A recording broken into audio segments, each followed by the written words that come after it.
ഒരിക്കൽ ഒരു വനത്തിൽ അത്യന്തം അഹങ്കാരിയായ ഒരു ആന ഉണ്ടായിരുന്നു.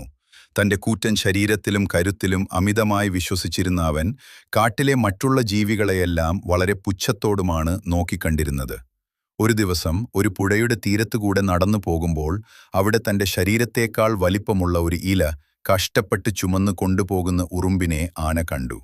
ഉറുമ്പിന്റെ അധ്വാനത്തെ പുച്ഛിച്ചുകൊണ്ട് ആന പരിഹാസത്തോടെ ചോദിച്ചു, "എടാ നിസ്സാരനായ ഉറുമ്പേ, നീ എന്തിനാണ് ഇങ്ങനെ വെറുതെ കഷ്ടപ്പെടുന്നത്? നിന്നെപ്പോലെയുള്ള പാവങ്ങൾ എത്ര അധ്വാനിച്ചിട്ടും എന്ത് കാര്യം? എന്റെ ഈ തുമ്പിക്കൈ കൊണ്ട് ഒരൊറ്റ അടി തന്നാൽ നിന്റെ ഈ അധ്വാനവും ആയുസ്സും ഇവിടെ തീരും." തന്റെ കഠിനാധ്വാനത്തെ ആന ഇത്രത്തോളം വില കുറച്ച് കണ്ടതിൽ ഉറുമ്പിന് വിഷമം തോന്നി.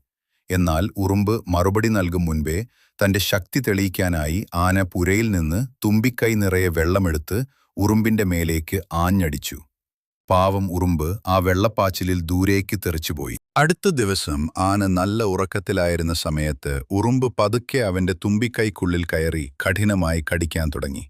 തുമ്പിക്കൈക്കുള്ളിലെ മൃദുവായ ഭാഗത്തെ അതിശക്തമായ വേദന കൊണ്ട് ആന പുളഞ്ഞു. അവൻ നിലവിളിച്ചുകൊണ്ട് തുമ്പിക്കൈ നിലത്തിട്ട് അടിച്ചു. സഹിക്കാനാവാത്ത വേദനയിൽ കണ്ണുനീർ ഒഴുക്കിക്കൊണ്ട് ആന യാചിച്ചു, "ആരായാലും എന്റെ മൂക്കിൽ നിന്ന് പുറത്തുവരൂ. എനിക്ക് വലിയ വേദനയുണ്ട്. പ്ലീസ്, എന്നെ ഇനി വേദനിപ്പിക്കരുത്." അപ്പോൾ തുമ്പിക്കൈയിൽ നിന്ന് പുറത്തിറങ്ങിയ ഉറുമ്പിനെ കണ്ട് ആന സ്തബ്ധനായിപ്പോയി. ഉറുമ്പ് ആനയുടെ മുഖത്തു നോക്കി ഉറച്ച ശബ്ദത്തിൽ പറഞ്ഞു, "മറ്റുള്ളവരുടെ അധ്വാനത്തെയും ജീവനെയും നിസ്സാരമായി കണ്ട് നീ ഇന്നലെ ചെയ്ത അക്രമത്തിന്റെ വേദന ഇപ്പോൾ നിനക്ക് മനസ്സിലായോ? നിന്റെ വലിപ്പത്തിന് തോൽപ്പിക്കാൻ കഴിയാത്ത കരുത്ത് എന്നെപ്പോലുള്ളവർക്കും ഉണ്ടെന്ന് ഇപ്പോൾ ബോധ്യമായല്ലോ.